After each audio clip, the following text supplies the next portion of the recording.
A perfect line connects the Great Pyramid to a distant temple across the ocean. This is the mystery of unexplained alignments between sacred monuments. From the pyramids of Egypt to the stone circles of Europe, ancient sites separated by vast distances share precise geometric and astronomical links. This journey will reveal a hidden global pattern that challenges everything we think we know about our past. How could cultures with no known contact coordinate their most sacred builds? By the end, you will see a map of the ancient world that looks nothing like the one in your history books. What single idea about our ancestors is ready to be rewritten? The precision of these alignments is no accident of nature. When we speak of a sacred alignment, we are describing an intentional act, a choice made by ancient architects to lock their most important structures into a cosmic conversation. This could mean a pyramid's corner pointing directly to a star that only rises once a century, or a solitary menhir standing as a sighting stone toward a mountain peak dozens of miles away. It is the science of geodesy, the measurement of our planet itself, that makes this so profound.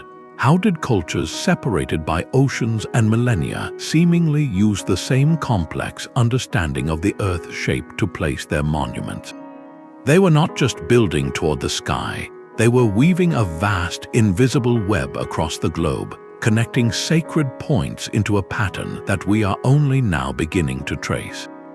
This network hints at a shared, or perhaps separately rediscovered, foundation of knowledge so advanced it pushes us to reconsider the very dawn of civilization. The sky was their first and most sacred map. For ancient cultures scattered across the globe, the predictable dance of celestial bodies offered a universal script, a set of instructions written in light. This was not merely observation, it was a profound integration of cosmic rhythm into daily life. The sun dictated the seasons for planting and harvest, the moon governed the tides and marked the months, and the stars provided a fixed tapestry for navigation. It was only natural that their most important structures would be built to honor and harness these celestial powers. In England, the great stone circle we call Stonehenge acts as a massive astronomical computer. On the summer solstice, the sun rises in perfect alignment with the heel stone, flooding the central altar with light. On the other side of the world, the Sun Temple of Carnac in India is designed as a colossal stone chariot. Its entire structure is oriented to capture the first rays of the dawn sun, with specific architectural features marking the equinoxes. This shared focus on solar events points to a universal human impulse to mark time by the sun's journey. But the connection runs even deeper into the heart of the night sky. The North Star, Polaris, remains almost motionless in the northern heavens, a steadfast pivot point around which the entire cosmos appears to turn. This made it an invaluable anchor for ancient builders, a true north that guided the orientation of monuments from the Great Pyramids of Giza to the mysterious mounds of North America. Perhaps the most compelling stellar mirror is found in the constellation of Orion. The three stars of Orion's belt are famously reflected in the layout of the three main pyramids at Giza. This is not a vague resemblance, but a precise correlation that matches the stars' positions and even their relative brightness.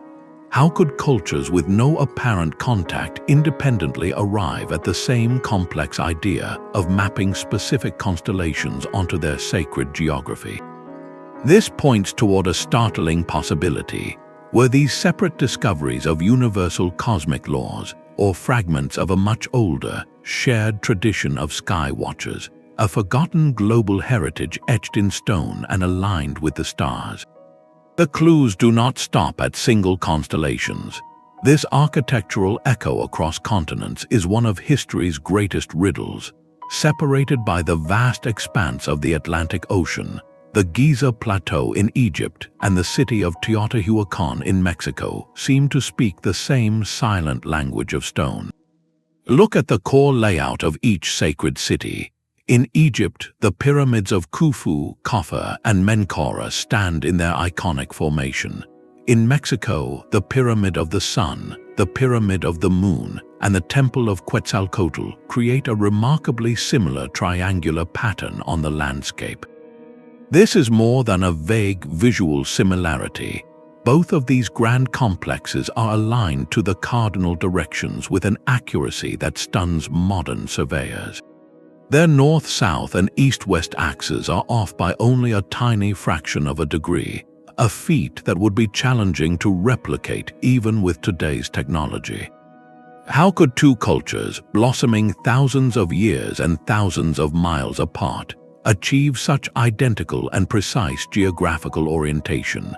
Some researchers point again to the stars, suggesting both sites are terrestrial maps of Orion's belt.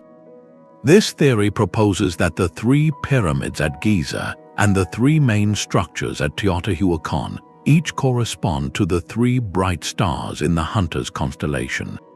If true, it means two different civilizations with no known contact chose to immortalize the exact same star pattern as the centerpiece of their most important ceremonial cities. The geographical line connecting them is not random. It forms a significant arc across the curve of our planet. This precise placement forces us to confront a series of profound possibilities. Was this incredible similarity a stunning coincidence, a case of two great minds thinking alike on a global scale? Or does it point to a common source, a foundational school of knowledge that influenced early architects across the world? Perhaps it is evidence of an ancient exchange, a sharing of architectural and astronomical principles that has been lost to time. The silent stones of Giza and Teotihuacan hold a secret conversation, and we are only just beginning to listen. These geometric echoes extend far beyond individual pairs of sites. They hint at a much larger and more intricate pattern, a global network of alignments that some call ley lines. The idea of ley lines suggests that ancient sacred sites are not isolated monuments, but rather points carefully positioned on invisible straight tracks that stretch for hundreds, even thousands of miles.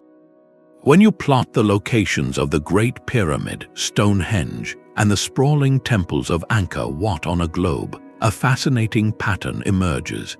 Many of these iconic places appear to fall along what are known as Great Circle routes. A Great Circle route is the shortest possible path between any 2 points on the surface of a sphere, a concept central to modern aviation and navigation. The implication is staggering. It suggests that the builders of these sites may have possessed a working knowledge of spherical geometry, understanding the true shape of the Earth long before it was common knowledge. This leads to an even more profound theory, the concept of a primordial world grid. This idea proposes that ancient civilizations did not choose their sacred building sites at random. Instead, they were following a vast planet-wide geometric template. Perhaps this grid was tied to the Earth's own energy, its magnetic fields or other subtle geophysical phenomena that we are only beginning to measure. It invites us to see our planet not as a random rock in space, but as a structure with an intrinsic design, and our ancestors as participants who understood how to build in harmony with that design. The stones they raised might be more than tombs or temples. They could be nodes in a lost global system, a hidden architecture connecting the entire world. Across the Pacific Ocean, another pair of ancient wonders speaks to this same mystery. The sprawling temple complex of Angkor Wat in Cambodia and the vast geoglyphs etched into the Peruvian desert at Nazca seem to hold a silent, mathematical conversation. While one is a masterpiece of intricate architecture and the other a collection of colossal earth drawings, both demonstrate a profound connection to the cosmos. The central tower of Angkor Wat is a precise solar marker, designed so the sun rises directly over its pinnacle on the spring equinox, bathing the sacred structure in light. The Nazca lines, those enormous figures of spiders, monkeys, and birds, are also believed to be astronomical markers, their long straight tracks potentially aligning with celestial bodies on the horizon. This shared celestial language is compelling, but the real puzzle lies in their placement on the globe. The longitudinal distance between Angkor Wat and the Great Pyramid of Giza is exactly 1/3 of the Earth's circumference. This is not a rough estimate, but a precise geometric division of our planet. Even more remarkably, the Nazca Plateau fits perfectly into this same global equation, forming a key point in this invisible triangle of power. This kind of mathematical precision in geographical positioning hints at something far beyond local sky watching. It suggests the possible use of a shared, ancient system of measurement and a sophisticated geodetic science, a science of measuring the Earth itself. How could these cultures, separated by the world's largest ocean, have possibly coordinated their most sacred sites with such planetary scale accuracy? The very idea pushes us to consider the unthinkable, that a forgotten civilization or a lost school of knowledge might have once mapped the entire Earth, leaving behind a grid of sacred sites as a permanent testament to their understanding.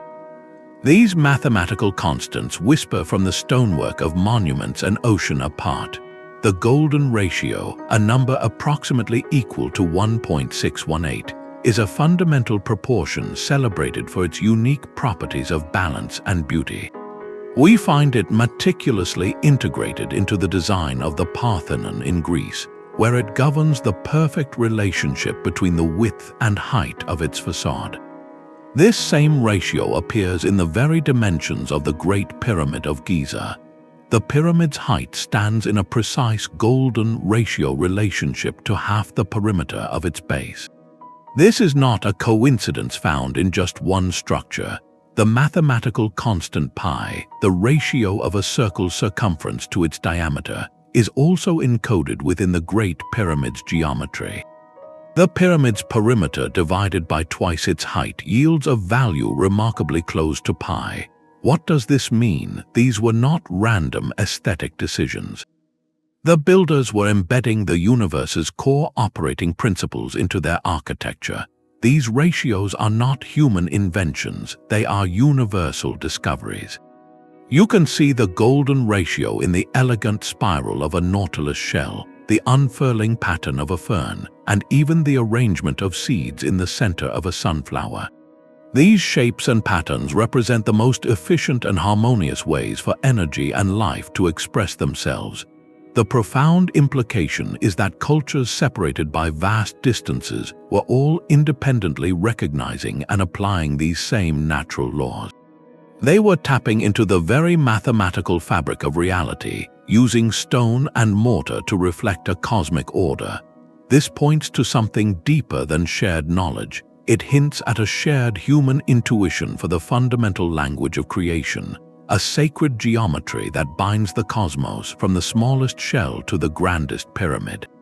But these geometric patterns are not the only link. The stones themselves seem to speak a common language of measurement. Scattered across the British Isles, the ancient stone circles of sites like Stonehenge and Avebury reveal a startling consistency. Researchers have found that their diameters and the spacing between their massive stones are not random.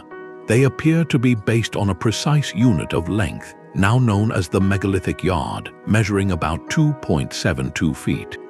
This was not a rough estimate. The same unit, with astonishing accuracy, has been identified in monuments across Europe, from the Scottish Islands to the coast of France.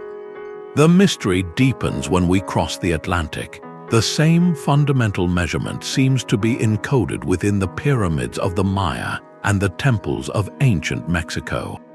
Even the foundational dimensions of the Great Pyramid of Giza appear to be a multiple of this very same unit. How is this possible? We are not looking at a vague similarity in style or a shared artistic inspiration. This is a precise, technical standard of length. For such a specific measurement to appear in structures separated by oceans and millennia, it implies something far more profound than coincidence. It suggests the existence of a universal standard, a forgotten global system of measure that predates all known civilizations. The use of a common unit points directly to a shared technical knowledge, a foundational school of engineering and geometry that was somehow available to cultures we believe developed in complete isolation. This single, recurring measurement challenges the very core of our historical narrative. It hints at a lost chapter in human history, a time when a sophisticated understanding of mathematics and geodesy was not just known, but was applied on a global scale. Were these the tools of a single, primordial civilization whose legacy was inherited by all who came after? Or do they point to a network of communication, an exchange so ancient that all memory of it has been erased? The stones hold the measure, but we have yet to fully understand the hand that wielded it. High on a remote mountaintop in Peru, the stone terraces of Machu Picchu cling to the clouds, while thousands of miles away in the Pacific, the monolithic moai of Easter Island stand guard over an empty ocean. Their isolation is profound, yet both sites speak a common language of stone. The builders of Machu Picchu shaped massive granite blocks with such precision that they fit together without mortar, a technique that has withstood centuries of earthquakes. On Easter Island, the giant moai were carved from solid volcanic rock with intricate detail, then transported for miles across rugged terrain to their final platforms. This shared mastery of stonework in such separate corners of the world is a puzzle in itself, but the connections run deeper than craftsmanship. At Machu Picchu, the Teotihuacan stone, often called the hitching post of the sun, is a precisely carved granite pillar that casts no shadow at the exact moment of the spring and autumn equinoxes, acting as a sophisticated solar calendar. On Easter Island, many of the towering moai were strategically positioned on their stone platforms, known as ahu, to face the direction of the rising sun during the solstices, bathing the stone figures in a significant seasonal light. How did two cultures, one on a South American peak and the other on one of the most isolated islands on Earth, both develop such a keen focus on solar events? Their geographical positions add another layer to the mystery. When you plot the locations of Easter Island, Machu Picchu, the Great Pyramid, and the Nazca lines on a world map, they do not appear randomly scattered. Instead, they form distinct geometric patterns, with Easter Island and Machu Picchu acting as key anchor points in this invisible architecture. This suggests these sites were not just local ceremonial centers, but perhaps deliberate nodes in a planet-spanning design. What purpose could such a global network have served? Were these places chosen as sacred anchors, intended to harness or mark something fundamental about the Earth itself? A project of a scale we are only beginning to perceive. The silent stones were not the only markers guiding these ancient architects. Across continents, the shimmering presence of water carved paths for both civilization and sacred geometry. The lifeblood of Egypt, the Nile River, dictated the very orientation of its temples and pyramids, their grand entrances and processional avenues aligned with the river's flow. This was more than simple geography. It was a symbolic gesture, locking human achievement into the rhythm of the natural world. Far to the east, the magnificent complex of Angkor Wat in Cambodia was not merely built near water. It was designed as a microcosm of the Hindu universe, integrated with a vast reservoir and an intricate canal system. These moats and waterways mirrored the cosmic ocean, reflecting the temple's splendor while serving a vital practical role. Even in the dense jungles of the Americas, the Mayan city of Chichen Itza was founded around natural sinkholes known as cenotes. These deep, water-filled caverns were not just sources of fresh water. They were considered sacred portals to the underworld, the realm of the gods. The placement of the city's most important structures, including the towering El Castillo pyramid, was intrinsically tied to these spiritual wells. The practical benefits of these water alignments are clear, providing essential transportation routes for moving massive stones and sustaining large populations through agriculture. But the connection runs far deeper than mere utility. Water held a profound, universal spiritual meaning. It represented the flow of life, a cycle of purification, and a gateway to the divine. This shared reverence suggests that ancient cultures viewed their landscapes through a dual lens, one of physical necessity and sacred symbolism. Did this common understanding of water as a spiritual and geographical marker lead to the development of a shared blueprint? It is possible that the most powerful and energetic locations for building were consistently found at the confluence of land and water.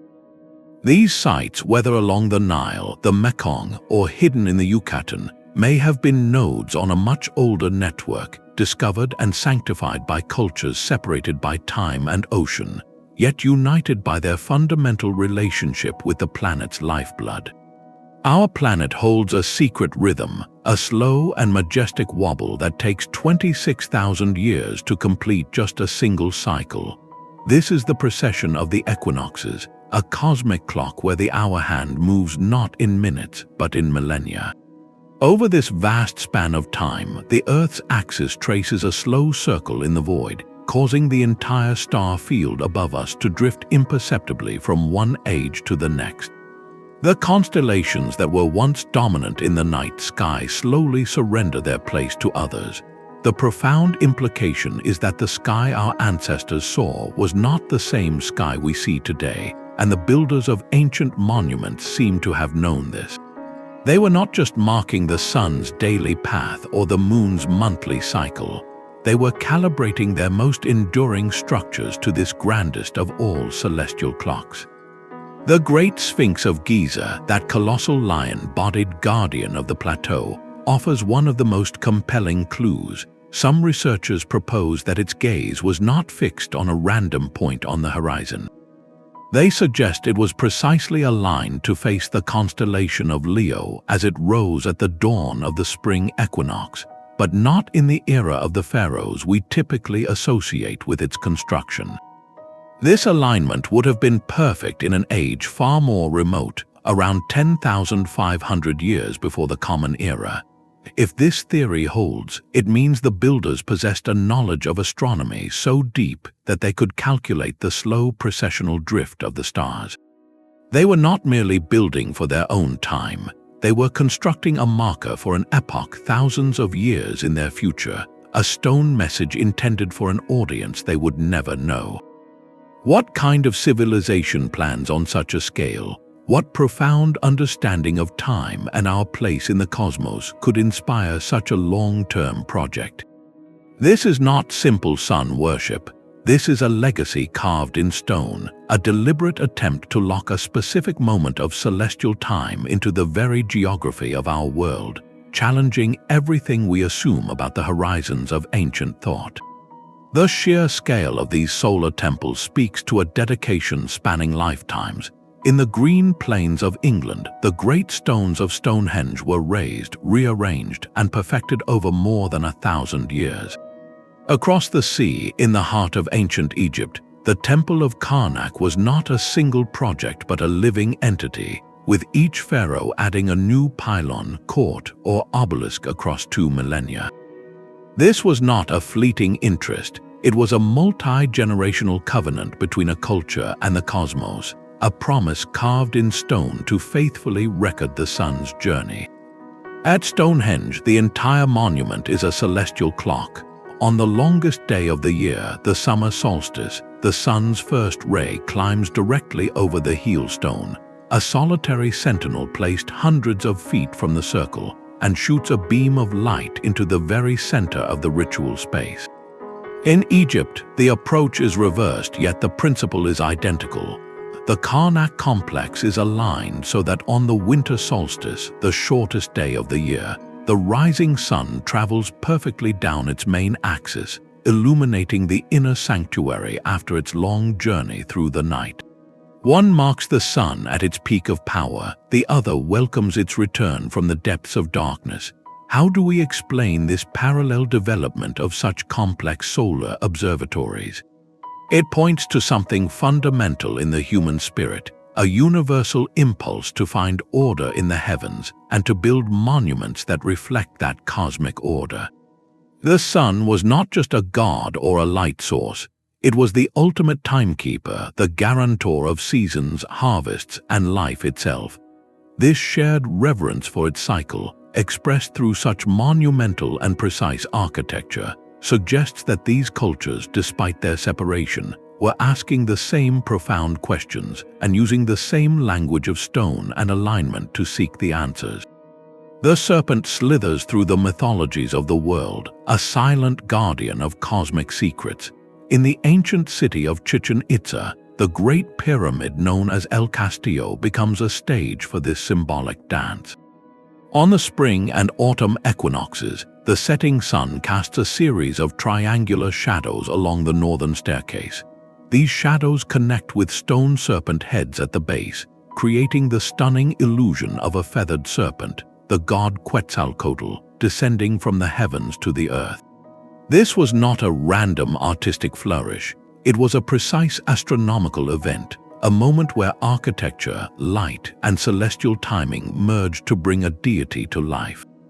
The feathered serpent itself was deeply tied to the planet Venus, whose complex cycle of appearances and disappearances was meticulously tracked by Mesoamerican priests.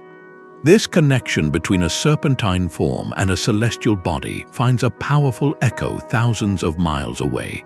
In the land of the pharaohs, the uraeus, a stylized cobra, was a constant emblem of royal power. It adorned the headdresses of kings and queens, poised to strike at their enemies.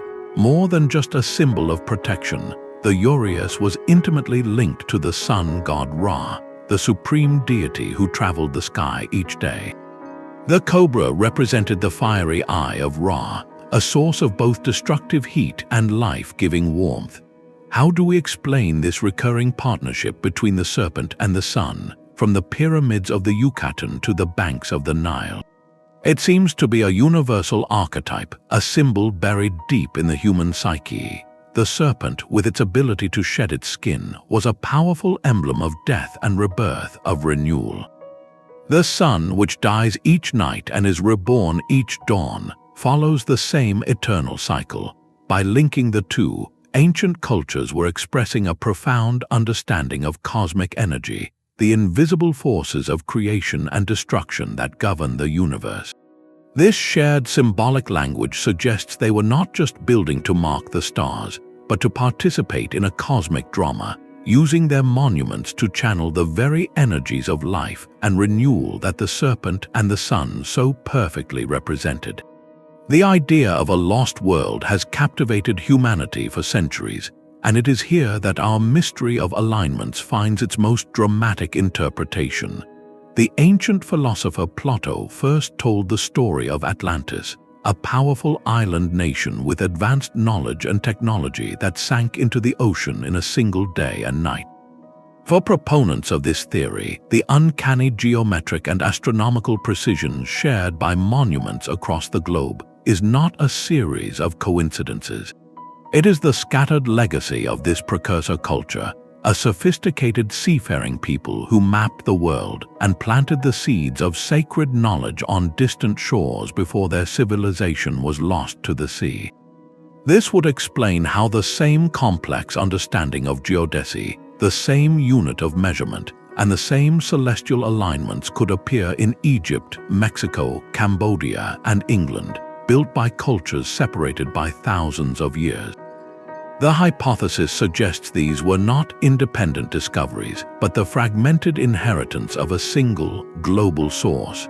Mainstream archaeology, however, remains deeply skeptical. The primary objection is the stark lack of concrete evidence, the absence of any physical artifacts from this mother culture that would conclusively link, for instance, the builders of the Great Pyramid to the architects of Teotihuacan. Without such proof, the theory resides in the realm of compelling speculation. Yet, the alignments themselves remain a persistent and profound anomaly, a puzzle that our standard historical models struggle to fully explain. This forces us to confront a staggering possibility, the idea of a catastrophic reset in human history. Could a global event, whether a natural disaster or a series of climatic shifts, have erased the memory of an advanced global network? The aligned stones would be all that remained, silent and majestic footprints left by a civilization that walked the earth long before our recorded history began, their purpose and their name forgotten by all who came after. The architectural impulse to build a bridge to the sky was not confined to Egypt or the Americas. Far to the east, the ancient Chinese erected dozens of earthen pyramids, with the legendary White Pyramid of Xi'an standing as a majestic, if less known, counterpart to the great Ziggurats of Mesopotamia. These were not tombs in the Egyptian sense, but sacred mountains crafted by human hands. The Great Ziggurat of a massive tiered structure in what is now Iraq, was a house for the gods, a stairway meant for priests to ascend closer to the divine. Similarly, the Chinese pyramids are believed to have served as ceremonial centers, and perhaps even as monumental burial mounds for early emperors, linking the ruler to the celestial mandate of heaven. The core concept is strikingly parallel, an elevated platform designed to connect the earthly and the divine realms. Both structures feature a distinct stepped or truncated design, a series of ascending terraces that create a physical and symbolic pathway from the ground to the sky. This was more than a stylistic choice, it was a profound architectural statement, a shared belief that by building a mountain, one could get closer to the powers that govern the cosmos. This similarity in form is made even more compelling by a similarity in orientation. Like their counterparts across the world, these pyramids and ziggurats were often aligned with the cardinal directions with remarkable precision, and their axes may have been calibrated to specific stars or planetary events. This points to a shared cosmological vision where the pyramid shape itself was seen as a powerful conduit, a focal point for spiritual energy and a stable platform for observing the heavens. How did two cultures, one in the Fertile Crescent and one in the Yellow River Valley, separated by the most formidable mountain ranges and deserts on Earth, arrive at such a similar architectural and spiritual solution? The form of the stepped pyramid appears as a recurring motif in the ancient world, a silent testament to a universal human yearning to touch the sky and understand our place within the stars. The land itself was seen as a living being pulsing with invisible currents of energy. This ancient art of reading the earth, known as geomancy, offers a compelling reason for the precise placement of so many sacred sites. In China, the practice of feng shui is a science of placement, a meticulous method of aligning homes, tombs, and cities with the natural flow of the terrain. Practitioners spoke of dragon lines, powerful telluric currents that wound through mountains and valleys like the veins of a sleeping giant. To build a structure in harmony with these energy paths was to invite prosperity, health, and spiritual balance. It was not enough to simply find a flat piece of ground. The location had to be a confluence of these forces, a powerful vortex where the Earth's own vitality was most concentrated. This idea of a sentient landscape finds a profound parallel on the other side of the world. For the Aboriginal peoples of Australia, the entire continent is crisscrossed by songlines, invisible pathways that record the journeys of ancestral beings during the dreamtime. These are not merely trails for physical travel, they are a living library of lore, history, and navigation, encoded in a vast oral tradition of songs, stories, and ceremonies. A single song can describe the features of the land for hundreds of miles, with specific verses corresponding to specific rock formations, water holes, and mountain passes. Crucially, many of these songlines are also astronomical maps, their paths aligned with the rising and setting of stars and planets. What connects the Chinese dragon lines to the Australian songlines is a shared perception of the Earth as an energetic and storied canvas. It suggests that the ancient builders of pyramids and stone circles may have possessed a similar sensitivity. They might not have chosen a site for its convenience or its defensive position alone. They could have been drawn to locations that felt different, places where the Earth's subtle energy was most potent. A remote mountaintop, a secluded valley, or a spring emerging from barren rock might have been recognized as a powerful node in this global network. This geomantic intuition could be the missing key, explaining why cultures across the globe, without any apparent contact, all built their most sacred monuments on what seemed to be the same invisible lines of force. They were not just building toward the heavens, they were tapping into the very heartbeat of the Earth. This quiet revolution in understanding ancient sites is powered by a new scientific discipline. Archaeoastronomy merges the careful excavation of archaeology with the precise calculations of astronomy, creating a powerful lens to re-examine the stones our ancestors left behind. For generations, theories about celestial alignments were based on observation and educated guesswork. Today, researchers wield tools that would seem like magic to the original builders. Satellite imagery provides a god's-eye view of the landscape, revealing long straight tracks and geometric patterns invisible from the ground. Three-dimensional computer modeling allows us to digitally reconstruct a monument in its original, pristine form, stripping away millennia of erosion and damage.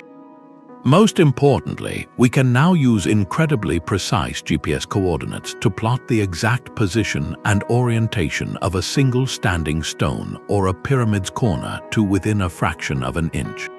This level of accuracy transforms speculation into testable data. Perhaps the most profound tool is software that can turn back the cosmic clock.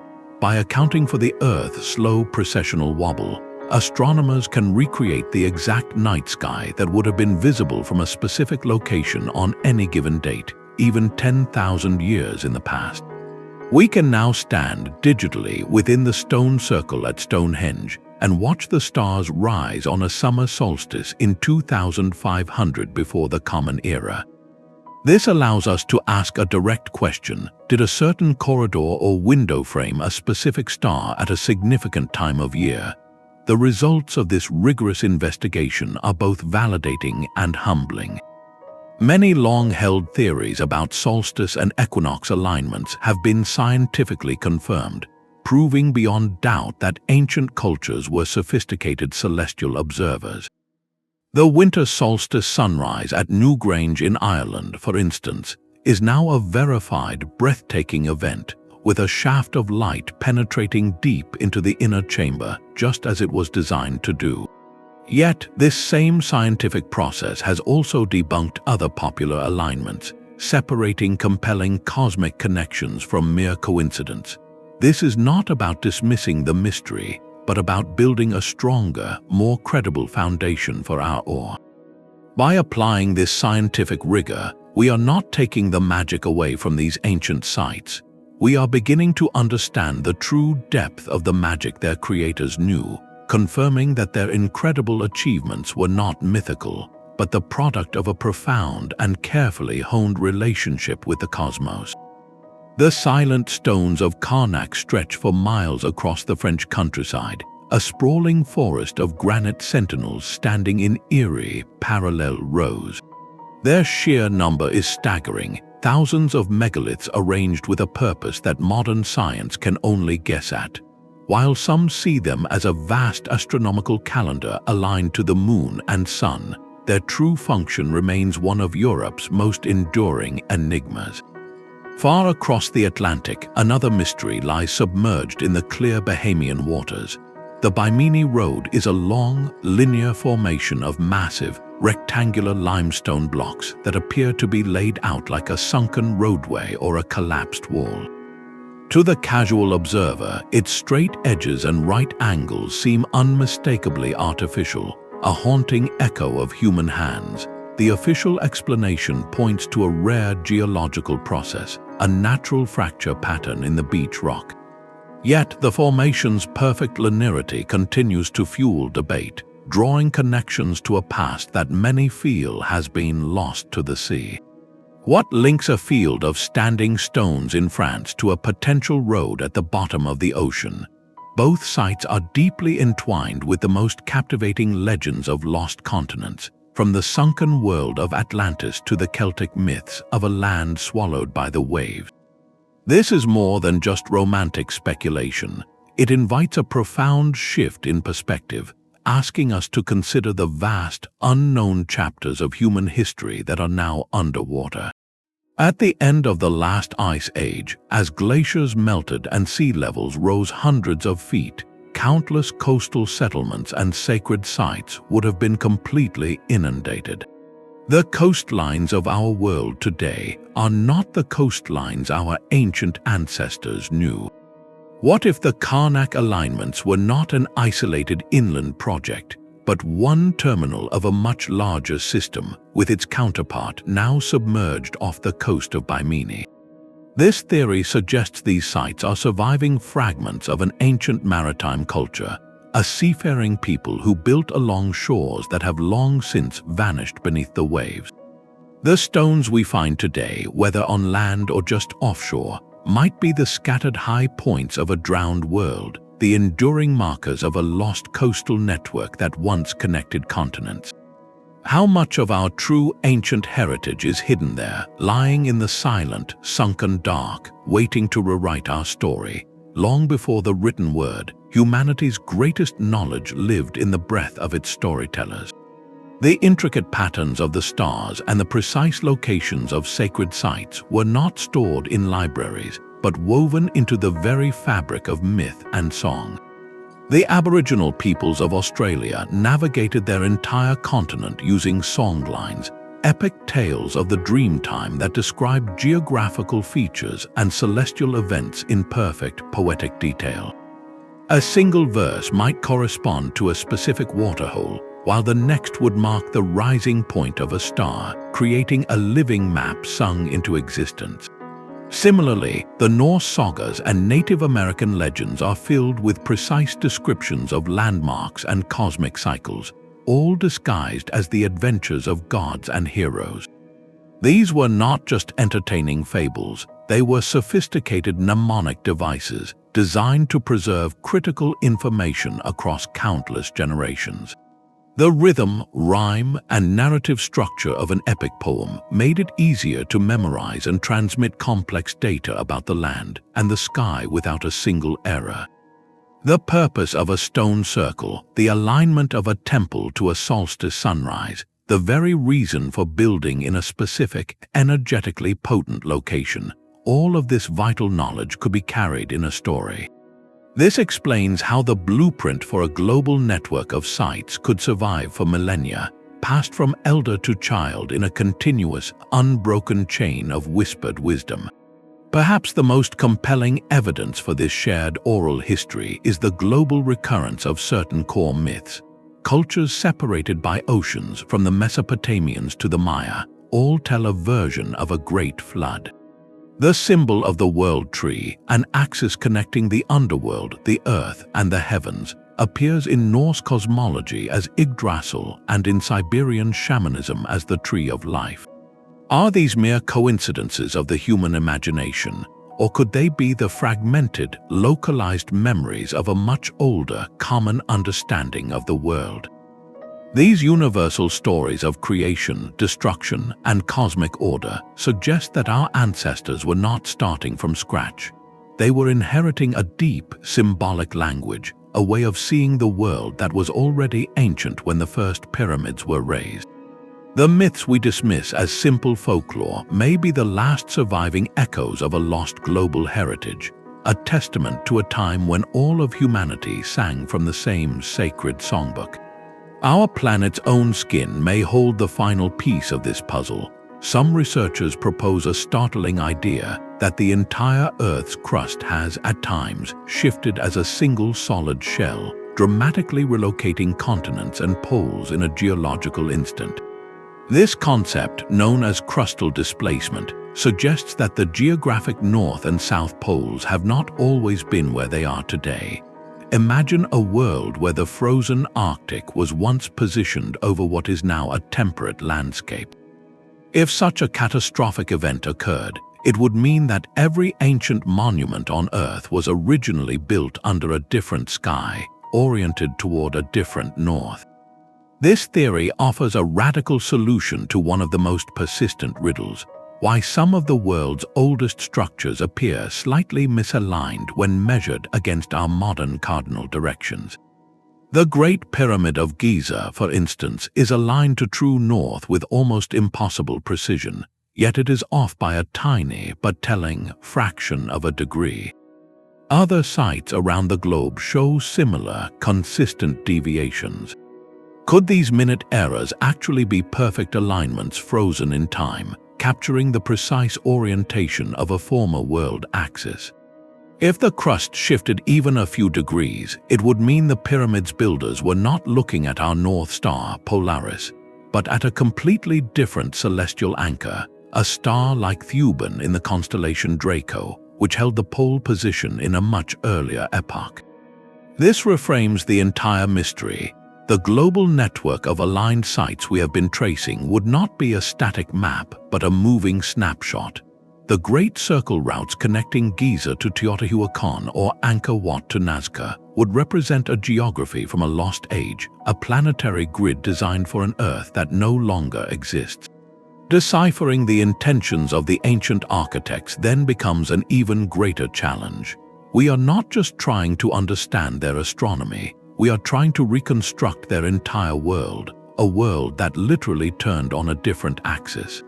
The stones were set in perfect alignment with a cosmic order that was quite suddenly rearranged. What monumental event could cause the very ground beneath our feet to slide across the globe? And what does it mean if our most enduring monuments are not just markers of stars, but also memorials of a planetary cataclysm, forever pointing toward a lost heaven? The sacred architecture of our ancestors was not confined to the sunlit world. Deep beneath the island of Malta lies the hypogeum of Hal Saflieni, a labyrinthine temple complex carved with incredible precision from the living rock. This is not a natural cave system adapted for use, but a deliberately engineered subterranean sanctuary, descending through 3 intricate levels into the Earth's embrace. Its chambers and halls mirror the forms of above-ground megalithic temples, complete with carved stone portals and altars, all existing in perpetual twilight. One of its most mysterious features is the Oracle Room, a chamber acoustically tuned to amplify the human voice into a powerful, resonant vibration that seems to fill the entire underground structure. This was a place designed not just for sight but for sound, a space where specific frequencies could alter human consciousness and perhaps connect with something deeper within the Earth. Far to the east, in the heart of Cappadocia, Turkey, another underground wonder echoes this theme. The Derinkuyu underground city is a staggering feat of engineering, a multi-level metropolis carved entirely underground that could shelter up to 20,000 people. It boasts everything a city would need, from living quarters and stables to churches, wineries, and sophisticated ventilation shafts that reached hundreds of feet to the surface. Massive circular stone doors weighing half a ton each could be rolled across passageways to seal each level from intruders. Both of these underground marvels demonstrate a profound understanding of geomancy, the art of reading the Earth's energy. Their builders chose their locations with immense care, not randomly digging into any hillside. The hypogeum's construction was likely guided by the natural faults and cavities in the local limestone, and its deepest chambers may have been aligned with underground water sources, believed to amplify its spiritual potency. Similarly, Derinkuyu's architects utilized the region's soft volcanic rock, but they also tapped into a vast underground aquifer, ensuring a permanent water supply for the thousands who sheltered within. This reveals a crucial expansion of our understanding. The ancients sought sacred power not only from the skies above, but also from the living earth below. They perceived the planet as a body with its own energy meridians, and they built their most sacred places at powerful nodes, whether those nodes reached for the stars or delved into the bedrock. This introduces a vertical dimension to the global network, a hidden layer of alignment that connects not just points on a map, but depths within the planet itself. What profound knowledge of geology and terrestrial energy did these cultures possess? And why did they feel such a powerful need to build in harmony with the world beneath their feet? These dramatic light shows were far more than celestial theater. They were the core of a transformative experience, a carefully orchestrated journey for the chosen few. Deep within the sprawling temple of Carnac in Egypt, the hypostyle hall stands as a stone forest. 134 massive columns rise into a shadowy canopy, blocking out the direct sun and creating a space of intentional disorientation. An initiate walking through this labyrinth would feel the solid world of the desert fade away, replaced by an overwhelming sense of awe and mystery. This was the first step in a profound psychological process, a stripping away of the ordinary self to prepare for a revelation. Similarly, the passage tomb of Newgrange in Ireland offers a contrast of profound darkness and explosive light. For 364 days of the year, its inner chamber is a place of deep, silent darkness. But on the dawn of the winter solstice, a single, narrow beam of sunlight penetrates through a roof box above the entrance. This shaft of light travels slowly across the floor, eventually illuminating a spiral carved stone at the very back of the chamber. This was not a public spectacle. It was an intensely private and powerful event witnessed by only a small group inside the tomb. The effect of this sudden, precise, and fleeting illumination after a long period of darkness would have been breathtaking, a visceral symbol of rebirth and the triumph of light over the year's longest night. These controlled environments were masterpieces of spiritual technology. The architects were not just aligning stones to the sky, they were using geometry and astronomy to manipulate human perception. The disorientation of Carnac's hall, followed by the sudden, sacred light in a space like Newgrange, was designed to induce an altered state of consciousness. In this heightened state, the initiate would be more receptive to the esoteric knowledge being transmitted by the priesthood. This was likely the ultimate purpose of the alignments, to encode and reveal secrets about the nature of time, the cycles of the cosmos, and humanity's intimate connection to it all. The precise moment of the solstice sunrise was not just a calendar date. It was a living key that unlocked a door in the mind, facilitating a spiritual awakening that transformed an individual's understanding of reality itself. The jungle canopy hides its secrets well, but a new eye in the sky is learning to see through the veil. In recent decades, the quiet revolution in archaeology has accelerated into a golden age of discovery, powered by satellite technology and a remarkable tool called LIDAR, which stands for light detection and ranging. From orbit, satellites capture images in spectrums of light invisible to the human eye, revealing the ghostly footprints of ancient roads and foundations beneath centuries of soil. LIDAR is even more revealing. Mounted on aircraft, it fires millions of laser pulses at the ground, digitally stripping away the dense cover of rainforests to map the terrain beneath with astonishing precision. What was once an impenetrable green wilderness is now shown to be a carefully managed sacred landscape. In Cambodia, LIDAR scans of the area around the famous Angkor Wat complex uncovered vast, sprawling cities hidden for centuries, rewriting our understanding of the Khmer Empire's scale and sophistication. These are not just isolated temples, but the remnants of immense ceremonial complexes, connected by causeways and canals that form geometric patterns across hundreds of square miles. Each new scan, each new satellite pass adds another point to the map. A previously unknown pyramid in Egypt, a lost ceremonial center in the Peruvian Amazon, a massive geoglyph in the Jordanian desert. With every discovery, the invisible lines connecting sacred sites multiply and intensify. The simple pairings we once marveled at, like Giza and Teotihuacan, are now understood to be single threads in a planet-spanning tapestry of astonishing complexity. This expanding web of connections forces a humbling realization. Our current map of the ancient world is not a finished document, but a rough draft being rewritten with every technological advance. The network of sacred geography is far more extensive and intricate than we ever imagined from the ground. What we considered the peak of ancient achievement may only be the visible tip of a hidden civilization, a global project whose true scale we are only now beginning to perceive. Of course, the human mind is a pattern-seeking engine, and this strength can sometimes lead us astray. It is vital to consider the skeptical viewpoint, which offers more grounded explanations for these global echoes. Critics rightly point out that with only 4 cardinal directions, the chances of 2 distant monuments sharing a similar orientation are far from impossible. Aligning a structure to face the rising sun, for instance, is not a profound secret but a practical, almost intuitive response to the natural world. It provides warmth, light, and a reliable marker for the seasons, a solution that countless cultures would discover on their own. When you have a limited set of fundamental choices, some overlap is not just likely, it is statistically expected. Another powerful factor is what psychologists call confirmation bias. This is our tendency to favor information that confirms our existing beliefs while ignoring evidence that does not fit.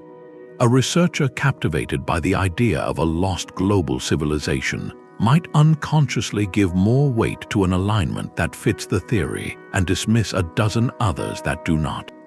We see the patterns we are trained to look for, connecting dots across a map in a way that feels meaningful, but may just be a reflection of our own desires. A truly rigorous scientific approach demands that we first test the null hypothesis, the possibility that there is no extraordinary connection at all. It requires statistically significant evidence, proving that the probability of these alignments occurring by random chance is vanishingly small. Before we can speak of a shared global blueprint, we must honestly ask if we are seeing a designed network or simply a tapestry of independent human ingenuity, woven from common threads of practical need and a universal reverence for the sky. This intellectual discipline does not diminish the mystery, it refines it, ensuring that the connections we ultimately champion are built on a foundation of solid evidence, not just wonder. The scattered pieces of this global puzzle begin to lock into place when we view them as a whole. From the pyramids of Egypt to the temples of Cambodia, a consistent set of principles emerges, a shared architectural vocabulary written in stone and aligned with the cosmos. The cardinal directions form a universal foundation, a sacred crosshair upon which these monuments were meticulously centered. The solstices and equinoxes provided a common celestial clock, their extreme solar positions marked with breathtaking precision from one continent to the next. And specific stars, particularly the brilliant Sirius and the distinctive belt of Orion, seem to have held a special, recurring significance, their light guiding the placement of structures separated by impassable oceans. This is more than a handful of curious coincidences. It is a chorus of echoes. Add to this the recurring mathematical fingerprints, the potential use of a worldwide unit of measure, and the powerful archetypes like the serpent and sun that appear in mythology after mythology. No single thread on its own can prove a connection, but when you weave them all together, the resulting tapestry is too dense, too intricate, and too consistent to be dismissed as mere chance. The cumulative weight of this evidence points toward a profound realization. Ancient humanity, in its earliest expressions of monumental culture, may have been guided by a far more unified understanding of the universe than we have ever credited them with.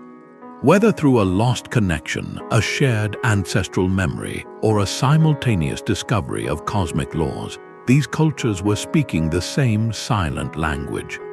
They were participants in a global conversation, using the only permanent medium they had, stone and earth, to record their shared reverence for the order they saw in the heavens above and felt in the world below. The mystery of these ancient alignments remains a profound question mark etched into our world. We have followed the lines connecting Giza to Teotihuacan, traced the celestial patterns from Stonehenge to Angkor Wat, and marveled at the sacred geometry that whispers from monuments and ocean apart. We have explored the possibility of a lost global blueprint, a shared inheritance of knowledge that guided our ancestors in their most ambitious projects. While a single, definitive answer may still lie just beyond our grasp, the very act of searching is its own reward. This quest illuminates the sheer ingenuity and the deep, spiritual yearning of the cultures that came before us. These stone sentinels, standing in silent conversation across continents, do more than just mark a location. They challenge the borders we have drawn on our maps and in our history books. They ask us to reconsider the story of human civilization, pushing us to see a past that was far more interconnected, or perhaps far more ancient than we ever supposed. Perhaps the ultimate purpose of these alignments was not just to harness celestial power or map the Earth, but to send a message forward through the millennia. It is a message about the unity of human curiosity, the universality of our search for meaning in the stars, and the enduring power of the human spirit to create monuments that outlast empires. What do you believe these silent stone conversations are trying to tell us? Share your own thoughts and theories in the comments below. And if you are captivated by the world's greatest historical mysteries, subscribe to continue the journey.